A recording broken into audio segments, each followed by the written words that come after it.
Pandian store சீரியலில் today எபிசோடில் சக்திவேல் இருந்துட்டு குமரவேலை பார்த்த உடனே பயங்கரமாக கோவப்பட்டு அடின்னு அடிக்கிறாரு. எவ்வளோ தைரியம் இருந்தால் நீ எங்கள் அண்ணனவே கொல்ல பார்த்துருப்ப அப்படின்னு சொல்லிட்டு போட்டு அடிக்கிறாங்க. அவரை கீழே தள்ளி விட்டது மட்டும் இல்லாமல் அவரை செத்தா என்ன பொழைச்சா என்னன்னு அப்படியே விட்டுட்டு ஓடி இருக்க அந்த கதிர் பையன் தான் தூக்கிட்டு போயிட்டு ஹாஸ்பிட்டலில் அட்மிட் பண்ணியிருக்கான். ஆனால் நீ என்னடா சொல்லி வச்சிருக்க அப்படின்னு சொல்லிட்டு போட்டு அடிக்கிறாங்க.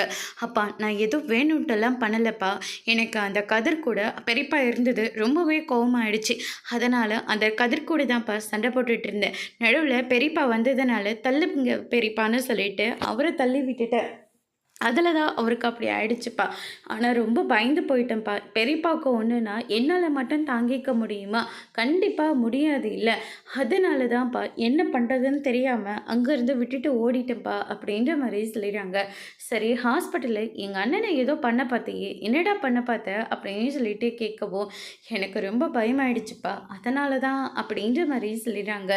அப்போ எனக்கும் உனக்கும் பிரச்சனை வந்தால் என்னால் தான் உனக்கு எல்லா பிரச்சனையும் வருதுன்னு தெரிஞ்சால் என்னையும் கொன்று போட்டுருவல்ல நீ அப்படின்ற மாதிரி சொல்லிகிட்டு இருக்காங்க. இல்லைப்பா அப்படியெல்லாம் பண்ண மாட்டேன், இன்னைக்கு நீ என் அண்ணனுக்கு பண்ணதை தானே நாளைக்கு நீ எனக்கும் பண்ணுவ அப்படின்னு சொல்லிட்டு ரொம்பவே கோவப்பட்டு இருக்காங்க. அதுக்கு அடுத்து தான் பார்த்தீங்கன்னா எங்கள் அண்ணன் கண்ணை முழிச்சு போலீஸ்கிட்ட எல்லா வாக்குமூலத்தையும் கொடுத்துட்டாங்க அப்படின்ற மாதிரி சொல்லிடுறாங்க. இதை கேட்டோன்னே குமர்வேல் பயங்கரமாக ஷாக் ஆகுறாங்க.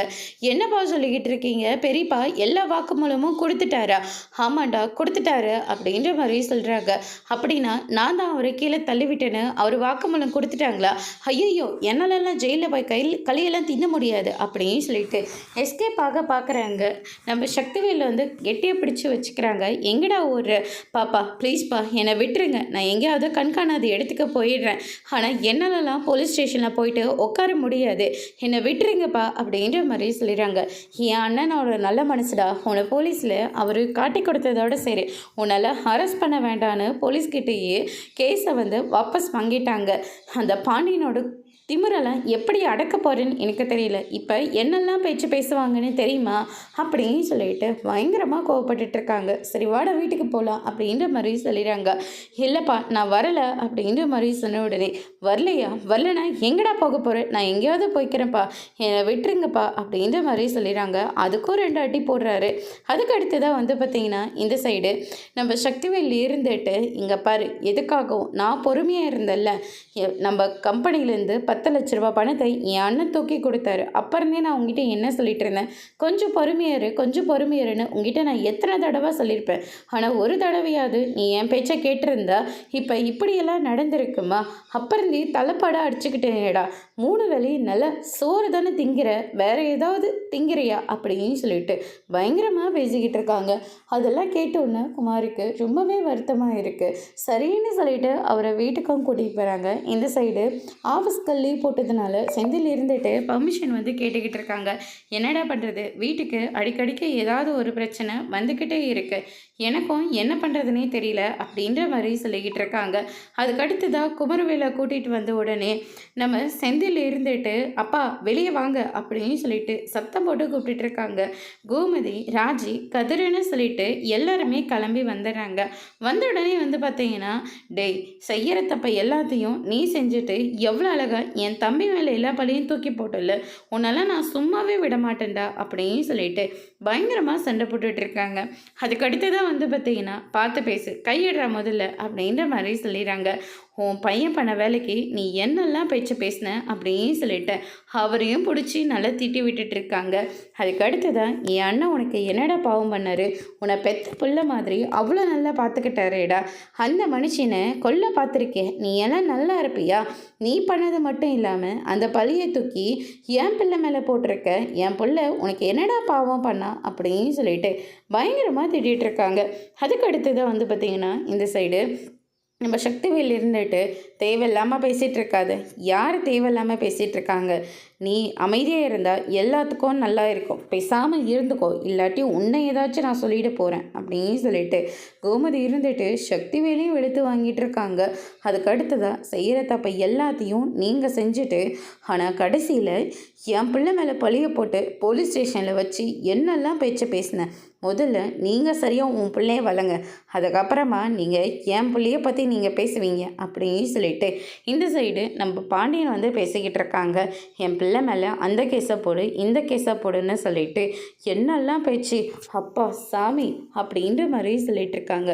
நீ எல்லாம் ஒரு அண்ணனடா, என் அப்பாவை கொல்ல பார்த்துருக்க, நீ எல்லாம் நல்லா இருப்பியா, ஏன் அப்பாவுக்கு ஒன்றுனா நான் வந்து கேட்பேன்டா அப்படின்ற மாதிரி சொல்கிறாங்க.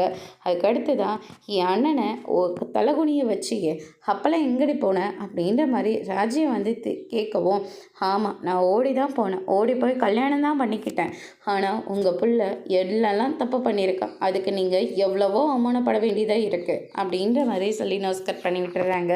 அதுக்கு அடுத்ததாக வந்து பார்த்திங்கன்னா இந்த சைடு நம்ம செந்தில் இருந்துட்டு கதைக்கிட்ட பேசிக்கிட்டு இருக்காங்க. போலீஸ் ஸ்டேஷனில் ஏதாவது ஒன்று அடித்தாங்களா அப்படி இப்படின்னு சொல்லிட்டு விசாரிச்சுட்டு இருக்காங்க. என்னால் தானே உங்கள் எல்லாரோட வேலையும் கெட்டு போச்சு, அதெல்லாம் ஒன்றும் இல்லைம்மா அப்படின்ற மாதிரி சொல்கிறாங்க. அதுக்கு அடுத்ததாக வந்து பார்த்திங்கன்னா ராஜி இருந்துட்டு கதிர்கிட்ட பேசலான்னு பார்த்தா யாராச்சும் அவங்க கூட இருந்துக்கிட்டே இருக்காங்க, அவங்ககிட்ட எப்படி பேசுகிறதுனே தெரியல அப்படின்னு சொல்லிட்டு நின்றுட்டுருக்கிற போது செந்தில் இருந்துட்டு நீ போய் ஃப்ரெஷ்ஷப் ஆகிட்டு வாடா அப்படின்ற மாதிரி சொல்லிடுறாங்க. அதுக்கடுத்து தான் நம்ம கதிர் ரூமுக்கு போகிறாங்க, பின்னாடியே ராஜு போகிறாங்க. அதை பார்த்து நம்ம செந்தில் ரொம்பவே சந்தோஷப்படுறாங்க. அதுக்கு அடுத்து தான் வந்து பார்த்திங்கன்னா இந்த சைடு எனக்கு ரொம்ப பயம் ஆயிடுச்சு தெரியுமா அப்படின்னு சொல்லிட்டு ஹக் பண்ணி அளந்துட்டுருக்காங்க. இனிமேல் தயவு செஞ்சு நீ என்கிட்ட எந்த ஒரு பொய்யும் சொல்லாது, என் அப்பா என்கிட்ட சொல்லக்கூடாதுன்னு சொன்னால் கூட நீ என்கிட்ட கண்டிப்பாக சொல்லியே தரணும், இனிமேல் எதுவுமே என்கிட்டேருந்து நீ மறைக்காத அப்படின்ற மாதிரி சொல்லிடுறாங்க. சரி நான் சொல்கிறேன் அப்படின்னு சொல்லிட்டு இந்த சைடு நம்ம கதிர் வந்து சொல்லிட்டு இருக்காங்க. நம்ம போயிட்டு உங்கள் அப்பாவை பார்த்துட்டு வரலாமா இப்போவே அப்படின்ற மாதிரி சொல்லிடுறாங்க. சரி போகலாம், நான் போய் ஃப்ரெஷ்ஷாக போயிட்டு வரேன் அப்படின்ற மாதிரி சொல்லிட்டு இருக்காங்க. அதுக்கடுத்து தான் இந்த சைடு நம்ம சக்திவேலும் நம்ம குமரவேலும் வீட்டில் இருக்காங்க. அதுக்கு அடுத்து தான் நம்ம காந்திமதி பழனி மாறினே சொல்லிட்டு எல்லாருமே வீட்டுக்கு வராங்க. மாறி வந்த உடனே போட்டு அடின்னு அடிச்சிட்டு இருக்காங்க. நீ உன் பெரியப்பாவை இப்படி பண்ணிட்டீங்க, அவர் முகத்தில் நான் எப்படா முழிப்பேன் அப்படின்ற மாதிரி சொல்லி கேட்டுக்கிட்டு இருக்காங்க. அதுக்கு அடுத்து தான் வந்து பார்த்தீங்கன்னா அப்போத்தான் நீங்களாச்சும் என் கூட பேசுங்க, நான் எதுவும் தெரிஞ்சு பண்ணலை, தெரியாமல் பண்ணிட்டேன் அப்படின்ற மாதிரி சொல்லிகிட்டு இருக்காங்க. பெத்த புள்ள மாதிரி தாண்டா அவனை பார்த்துக்கிட்டா, அதுக்காக இப்படியேடா அவன் மருமகங்கிட்ட அவன் ஏதாச்சும் பேசிட்டு போகிறான், காலம் முழுக்க 2 குடும்பமும் சண்டடிச்சுக்கிட்டேன்னு நினைக்கிறீங்களா, யாரும் ஒன்று சேர்ந்து நிம்மதியாகவே வாழ்ந்துடக்கூடாதா, இல்லை அதுதான் உங்களுடைய எண்ணமா அப்படின்னு சொல்லிட்டு கேட்டுக்கிட்டு இருக்காங்க. அதோடு இன்னைக்கான எபிசோட் முடிச்சிருக்காங்க. இனி வாணிய ஸ்டோரி இல்லை, அடுத்தடுத்து என்னெல்லாம் நடக்க போகுதுன்றதை வெயிட் பண்ணி பார்க்கலாம். தேங்க்யூ.